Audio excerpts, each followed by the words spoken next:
Good morning everyone. मैं हूं जानवी और मेरे यूट्यूब चैनल की नई वीडियो पे आप सबका स्वागत है। और आज का वीडियो होने वाला है बहुत ही मज़ेदार। और एक्चुअली आज मैं ट्रैवल कर रही हूँ एक बहुत ही सुंदर, बहुत ही ग्रीनरी से भरा, बहुत ही मेरे दिल के करीब एक स्टेट पे। और आई थिंक किसी किसी ने अभी तक गैस कर लिया होगा। जी हाँ, आज मैं जा रही हूँ मेरे नेटिव असम में। बहुत दिनों के बाद मैं बहुत ज़्यादा एक्साइटेड हूँ।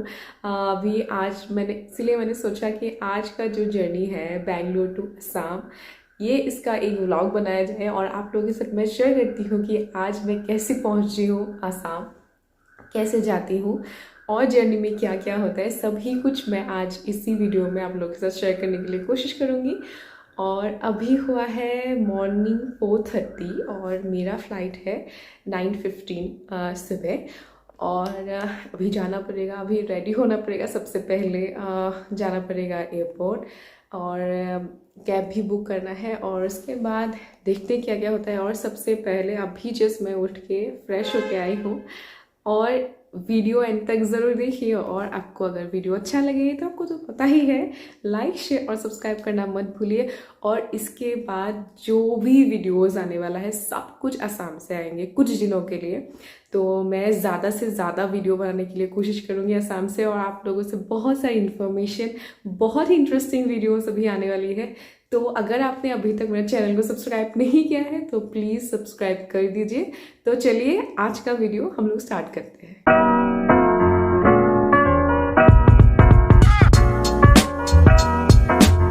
मैं हो गई यहाँ पे रेडी, मेरा कैब भी आ गया। अभी चलते हैं नीचे। এতিয়া কেব আহিলে মোৰ আৰু বহিলোঁ আৰু সকলোকে বলক আজি মোৰ সৈতে লৈ যাওঁ বেংগলোৰ ইণ্টাৰনেশ্যনেল এয়াৰপৰ্টলৈ। আৰু আজি এই ভিডিঅ'টোত মই আপোনালোকৰ সৈতে শ্বেয়াৰ কৰিবলৈ গৈছোঁ মই বেংগলোৰৰ পৰা অসমলৈ কেনেকৈ যাওঁ। ভিডিঅ'টো শেষলৈকে চাই থাকিব বুলি আশা কৰিলোঁ। আৰু পিছনিশা এয়া ওলালোঁ বেংগলোৰ এয়াৰপৰ্টলৈ বুলি। আৰু সকলোবোৰ বস্তু আপোনালোকক মই ভালদৰে দেখাই যাম। এতিয়া আহি প্ৰায় এয়াৰপৰ্ট পাবলৈ হ'লহি। আৰু এই ৰাস্তাটো, এয়াৰপৰ্টলৈ যোৱা ৰাস্তাটোত ইমানেই গছ গছনিয়ে ভৰপূৰ, বিৰাট ধুনীয়া এটা পৰিৱেশ। ভাবিলোঁ আপোনালোকৰ লগতো শ্বেয়াৰ কৰি দিওঁ। আৰু লগতে এতিয়া মই কেবৰ পৰা নামিলোঁ আৰু বাহিৰৰ পৰা আপোনালোকক অকণমান এনেদৰে দেখাবলৈ চেষ্টা কৰিছোঁ। বহুত ধুনীয়াকৈ সজাই থোৱা আছে। আৰু একচুৱেলি যিহেতু এইটো এটা ইণ্টাৰনেশ্যনেল এয়াৰপৰ্ট হয়, বহুত ডাঙৰ, লগতে বহুত ধুনীয়াকৈ মেনেজ কৰি ৰাখিছে, বহুত ধুনীয়া। সেইকাৰণে ভাবিলোঁ আকৌ এবাৰ আপোনালোকক ভালদৰে এটা ক্লিপৰ জৰিয়তে আপোনালোকৰ লগত মই শ্বেয়াৰ কৰোঁ। কেবৰ পৰা এতিয়া নামিলোঁ আৰু বাজিছে এতিয়া প্ৰায় 6:30। এতিয়া ভিতৰলৈ যাওঁ, আপোনালোককো দেখাওঁ ভালদৰে। প্ৰথমতে বৰ্ডিং পাছখন দেখাই এয়াৰপৰ্টৰ ভিতৰত সোমাই লওঁ, তাৰপাছত ভালদৰে আপোনালোকক সকলোবোৰ ভিতৰৰ পৰা দেখাই আছোঁ।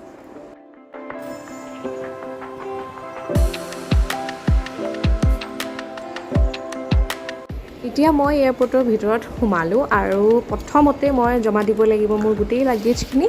সেইটো কাম কৰি লওঁ, তাৰপাছত বাকীখিনি আপোনালোকক মই দেখাই আছোঁ। মোৰ লাগেজখিনি জমা দিয়া হৈ গ'ল আৰু এতিয়া ফাৰ্ষ্ট ফ্ল'ৰলৈ গৈ আছোঁ। ইয়াত হ'ব ছিকিউৰিটি চেক। তাৰপাছত মই নিশ্চিন্ত মনে শান্তিকৈ বহিবলৈ পাম। এতিয়া হৈ গ'ল মোৰ ছিকিউৰিটি চেক কৰা আৰু লগতে বহিলোহি এতিয়া। আৰু মোৰ গেট নম্বৰ হৈছে 6 আৰু গেটৰ সন্মুখতেই বহি আছোঁ। আৰু মানুহৰ এনেকুৱা ভিৰ, মানে কি ক'ম, বহুত মানুহ। প্ৰথমতে মই ছিকিউৰিটি চেক কৰি অহাৰ পাছত ইয়াত বহিবলৈ জেগা নাইকিয়া নিচিনা অৱস্থা। আৰু মই যেনেকৈ আপোনালোকক কৈছিলোঁ মই 6:45লৈকেতো পাই গৈছিলোঁহি। তাৰপাছত মই প্ৰায় 1 ঘণ্টামান সময় ৰখিছোঁ কাৰণ ছিকিউৰিটি চেক কৰিবলৈ। আৰু মই আপোনালোকক মানুহ দেখাই দিছোঁ। এতিয়াও মানে মানুহ বহুত আছে, তথাপিও কেইখনমান ফ্লাইট যোৱাৰ কাৰণে এতিয়া অলপ কমিছে। আৰু একচুৱেলি ইমান মানুহৰ মাজত নহয় অকলে অকলে ট্ৰেভেল কৰিবলৈ অলপ বেয়া লাগে, কিন্তু একো নাই। আজি মই আপোনালোকৰ লগত মোৰ এই জাৰ্ণিটো শ্বেয়াৰ কৰিম আৰু আপোনালোকো লগত আছে বুলি ভাবি আজি একেলগে আমি সকলো যাম অসমলৈ। আৰু সেয়া এতিয়া ভোক লাগিছে, পটাপট কিবা এটা খাই। ৰাতিপুৱা যেতিয়ালৈকে একাপ চাহ খোৱা নাযায় সেইটো শুই উঠা যেন অনুভৱেই নহয়। সেইকাৰণে প্ৰথমতে মই চাহ একাপ ল'লোঁ আৰু লগতে লৈছোঁ 2টা বৰা পাও। খোৱা বোৱা সোনকালে শেষ কৰি এতিয়া মই আহিলোঁ লাইন পাতিবলৈ, কাৰণ বৰ্ডিঙৰ টাইম হৈ গৈছিলে। আৰু এতিয়া এখন বাছ গ'লেই জেগা নাপালোঁ আৰু এতিয়া ছেকেণ্ড বাছখনলৈ ৰখি আছোঁ। আৰু এইখনত মই সোনকালে উঠিম। আৰু ভিতৰত বহিলোঁ আৰু আপোনালোকক মই এনেকৈ দেখাম আৰু মই সোনকালে আহি উইণ্ড' ছিটটো লৈ ল'লোঁ কাৰণ মই বিচাৰিছিলোঁ যে আপোনালোকৰ লগত এই সৰু সৰু ক্লিপবোৰ ভালদৰে শ্বুট কৰি আপোনালোকৰ লগত শ্বেয়াৰ কৰিবৰ কাৰণে আৰু এতিয়া আমাক বাছখনে লৈ গৈ আছে আমাৰ যোনখন ফ্লাইট তাৰ কাৰণে লৈ গৈ আছে আৰু এনেকেই গোটেই ফ্লাইটবিলাক ৰখাই থোৱা আছে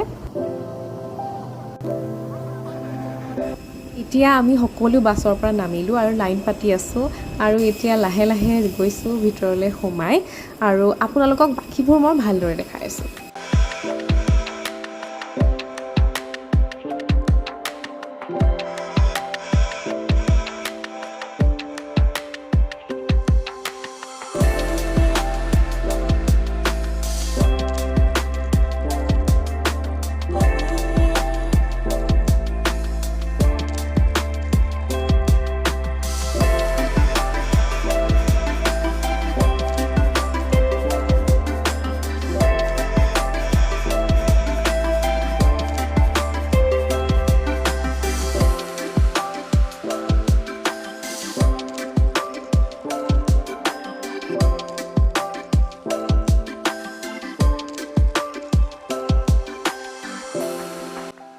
এতিয়া আমাৰ হৈ গ'ল ইয়াত প্লেন ষ্টাৰ্ট আৰু লাহে লাহে আমি গৈ আছোঁ আকাশৰ বুকুলৈ এটা ধুনীয়া মনোমোহা দৃশ্য আৰু গোটেই ডাৱৰে ভৰপূৰ গোটেই আকাশখন এনেকুৱা লগা নাই যেন কপাহৰ সেই সৰু সৰু দমবোৰে গোটেই আকাশখন ভৰি আছে বহুত মনোমোহা দৃশ্য আৰু এয়া হৈছে বেংগলোৰৰ আকাশৰ পৰা এটা সৰুকৈ মই আপোনালোকক ভিউ দেখাবলৈ চেষ্টা কৰিছোঁ আৰু আজি এই ভিডিঅ'টোত সৰু সৰু ঢেৰ এনেকুৱা দৃশ্য আপোনালোকে দেখিবলৈ পাব বুলি মই গেৰাণ্টি দিছোঁ আৰু এতিয়া ব'লক অসমলৈ বুলি ৰাওনা কৰোঁ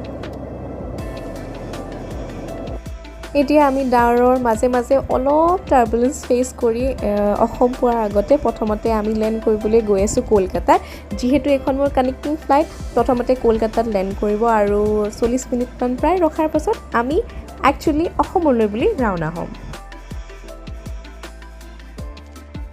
এতিয়া আমি কলকাতা এয়াৰপৰ্টৰ পৰা ওলালোঁ অসমলৈ বুলি আৰু যিহেতু অথনিৰ পৰা মই গোটেই ভিডিঅ'খিনি বেক কেমেৰা দিয়ে শ্বুট কৰি আছিলোঁ ভাবিলোঁ মই নিজৰ মুখখনো দেখাই লওঁ আৰু ইয়াতে মই আপোনালোকক এটা কথা শ্বেয়াৰ কৰিবলৈ গৈছোঁ যিহেতু যোৰহাটৰ এয়াৰপৰ্টটো ডিফেন্সৰ এয়াৰপৰ্ট হয় তাত ভিডিঅ'গ্ৰাফী আৰু ফটোগ্ৰাফী এলাউ নকৰে সেয়েহে মই যোৰহাটৰ এয়াৰপৰ্টত গৈ কোনো ধৰণৰ ভিডিঅ' ক্লিপ শ্বুট কৰিব নোৱাৰিম কিন্তু মই আপোনালোকৰ লগত এনেদৰে অসমখন আকাশৰ পৰা দেখাবলৈ অকণমান চেষ্টা কৰিছোঁ চাওকচোন কি ধুনীয়া ডাৱৰেৰে ভৰি আছে আৰু গোটেইখন আমাৰ অসমখন গ্ৰীনেৰে ভৰপূৰ যিটো মোৰ সকলোতকৈ প্ৰিয় আৰু এতিয়া আমি ইয়াত লেণ্ড কৰিম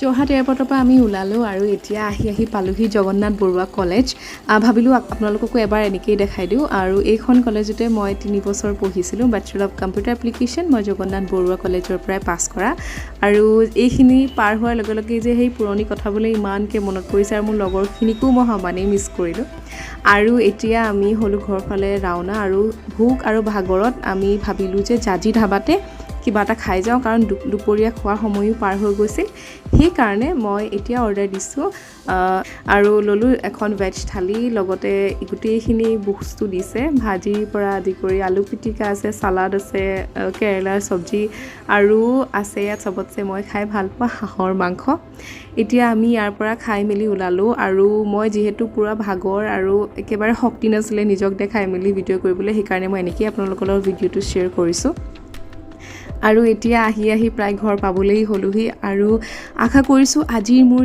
এই বেংগলোৰৰ পৰা অসমলৈ আৰু শিৱসাগৰলৈ অহা জাৰ্ণিটো আপোনালোকে চাই ভাল পালে আৰু আশা কৰিছোঁ এনেকৈ মোক মৰম আৰু আশীৰ্বাদ দি মোৰ চেনেলটো আগবঢ়োৱাত সহায় কৰিব আৰু এতিয়া শিৱসাগৰৰ পৰা মই বিভিন্ন ধৰণৰ ধুনীয়া আৰু ইণ্টাৰেষ্টিং ভিডিঅ' দিবলৈ চেষ্টা কৰিম আৰু তেতিয়ালৈকে আপোনালোক সকলো সুস্থ আৰু সুখী হৈ থাকক